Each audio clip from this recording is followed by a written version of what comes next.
कांग्रेस ने मोदी सरकार पर अपने हमले तेज करने के लिए कमर कस ली है। दिल्ली में 23 मई को एक बड़ी बैठक होने जा रही है, जिसमें पार्टी के करीब 140 प्रवक्ताओं और मीडिया पैनलिस्ट को ट्रेनिंग दी जाएगी। इस मीटिंग का मकसद है इन लोगों को विदेश नीति, सीज फायर और संसद सत्र जैसे मुद्दों पर तैयार करना, ताकि वो भाजपा सरकार की खामियों को और जोर शोर के साथ उजागर कर सकें।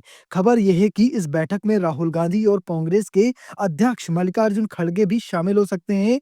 जयराम नरेश और पवन खेड़ा और साथ में सुप्रिया सिन्हा जैसे सीनियर नेता भी इस ट्रेनिंग का लीड करेंगे। आपको बता दें कि टीम में 140 दरअसल कांग्रेस का मास्टर प्लान है, जिसमें देश भर के चुने गए 140 प्रवक्ताओं को एकजुट करके उन्हें भाजपा सरकार की नीतियां, खास करके विदेश नीति पर निशाना साधने की ट्रेनिंग दी जाएगी। मकसद साफ है, सरकार की कमजोरियों को उजागर करना और जनता तक अपनी बात को प्रभावशाली तरीके से पहुंचाना। खास तौर पर हाल के घटनाक्रम पर, जैसे पहलगाम आतंकी हमला, ऑपरेशन सिंदूर और अमेरिकी राष्ट्रपति डोनाल्ड ट्रंप का सीज फायर ऐलान, जिसको लेकर कांग्रेस सरकार से लगातार कई सवाल पूछ रही है। लेकिन पार्टी का आरोप है कि मोदी सरकार इन मुद्दों पर जवाब देने से बच रही है, फिर चाहे वो सर्वदलीय बैठक हो या संसद का विदेश सत्र बुलाने की मांग हो। सरकार कहीं न कहीं इन सवालों को डक करती हुई, यानी इनसे बचती हुई नजर आ रही है, और इसे ही मौके की जरूरत मानते हुए कांग्रेस अपनी टीम 140 के जरिए जनता के बीच ये बात लाना चाहती है कि भाजपा सरकार नेशनल और इंटरनेशनल मुद्दों ही पर ही ट्रांसपेरेंसी यानी पारदर्शिता नहीं बरत रही है। वैसे इस बात को झुटलाया नहीं जा सकता है कि आजकल भाजपा की ताकत उसका प्रचार तंत्र और सोशल मीडिया रणनीति है। भाजपा की आईटी सेल और उनके नेताओं की पोस्ट अक्सर कांग्रेस को निशाने पर लेती हैं। हाल ही में भाजपा आईटी सेल के प्रमुख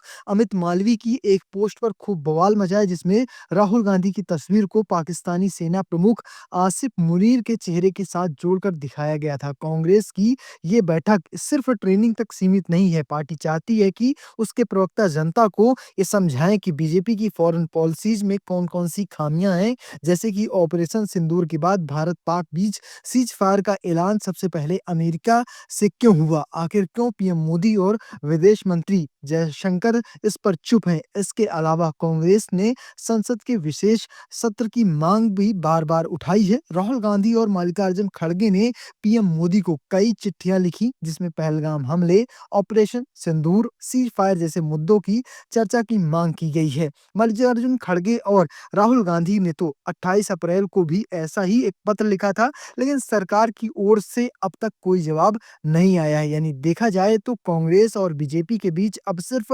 संसद या सड़क ही नहीं, बल्कि सोशल मीडिया पर भी जंग छिड़ी हुई है। बीजेपी की तरफ से राहुल गांधी और कांग्रेस को निशाना बनाने वाली पोस्ट का जवाब कांग्रेस अपनी तीखी बयानों और प्रदर्शनों से दे रही है। सुप्रिया सिंधे और साथ में पवन खेड़ा जैसे नेताओं की सक्रियता साफ है कि कांग्रेस अब सोशल मीडिया पर भी पीछे नहीं रहना चाहती है। अब कांग्रेस ने इस टीम को 140 की टीम से पार्टी को कितना फायदा होगा ये तो वक्त ही बताएगा, लेकिन इतना साफ है कि पार्टी अब पहले से ज्यादा आक्रामक हो रही है।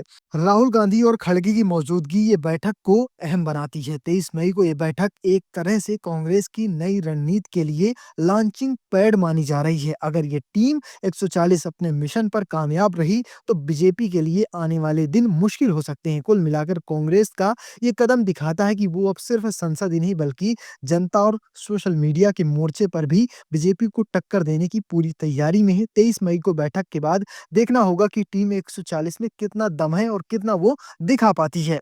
फिलहाल आपको क्या लगता है? कमेंट बॉक्स में लिखना और पेज को फॉलो करना, चैनल को सब्सक्राइब करना बिल्कुल भूलना। धन्यवाद।